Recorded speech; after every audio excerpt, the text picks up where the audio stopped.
Well, we got a new week, June 15th. Thomas Miller, we have made it halfway through this month. Boy, where did it go? It seems like I just turned around yesterday and was looking at the first week of the month. Well, anyway, we've got a busy week ahead. So let's get in and start talking about this because we've got some subtle energies that I think could definitely come to play the rest of this week and even beyond. So the first thing is, how was the Pluto square to Eris for you yesterday? It happened at 10:49 a.m. Eastern Time. This was all about Friday's, what we talked about on Friday. So this dwarf planet, the considered dwarf planets, these poor guys out there, Pluto and now Eris, they just don't get their due anywhere, on anybody's astrology podcast or in the astronomical science itself. They don't even recognize them. They're like, they're dwarfs. Well, they're not. Let me tell you, be careful what you say, because these pack a punch. Pluto, of course, being all about transformation, and that's where we can do it the easy way, or we are happy to do it the hard way. And then, as we talked about on Friday, that Eris being discordia in Roman mythology, and pretty much discord is the key word. So that was square to Pluto yesterday. So the two dwarfs are going to let us know how undwarf-like they are. And I think that we'll see more of this. So however yesterday morning was for you is possibly how this will be experienced.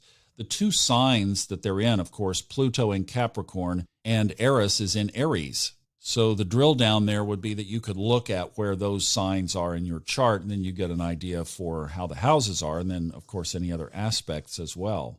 Now, there's another big billboard event happening this week. It will take place on Thursday, and that is when Mercury goes retrograde. That will happen in the wee hours. It will be at 12:58 a.m. Eastern Time. So I guess we could say that's kind of straddling time zones, at least in the United States, where it will go retrograde on Thursday for those of you in the Eastern time zone early in the morning.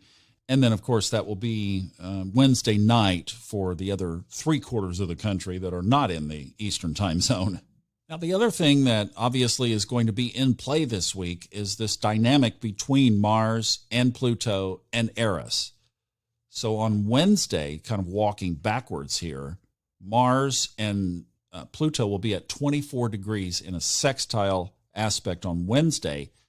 And even though Eris won't hit the exact minute, it is at 24 degrees.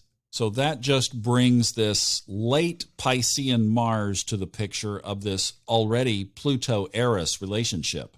And then the other thing also this week is the last week of the waxing period up to the moon wobble peak on Friday. And what that is the moon will be conjunct the north node in Gemini. That's the peak of what we call the moon wobble. And then it waxes on out for 7 days following the peak day on Friday. So we've had quite a moon wobble, haven't we? I mean, it's like we're all aware of the headlines. The very first day of riots was the very first day of the moon wobble. So we'll just see. This is week number 3 of that waxing period, and we'll see what this week holds because there are these other subtle energies at play. At least I say subtle from the standpoint of, I don't know, they might not be that subtle. I guess one of the things that we'll see is now that we've got our conscious attention on it is what Eris brings to the table in all of this conversation. If you would like more information on that, on Friday's episode, I put a link to a Steve Forrest article that he wrote in March about COVID and Pluto and Eris, and then referenced in there an earlier article that he had done on Eris.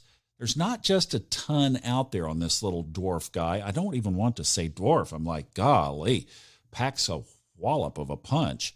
But there's not that much out there because it really is still being kind of folded into astrology. It was only discovered in 2005. But this is where even modern astrology just never ceases to amaze me. And I don't know who they are, of who fits all of this together, but boy, is it ever amazing, because the characteristics and the archetypes that they've given to this newcomer on the block fit amazingly well. This, again, is really more of, I think, a week of macro energy that we take a look at from this kind of perspective and then see how it unfolds on the micro level. But that gives you a good overview for the next 5 days coming.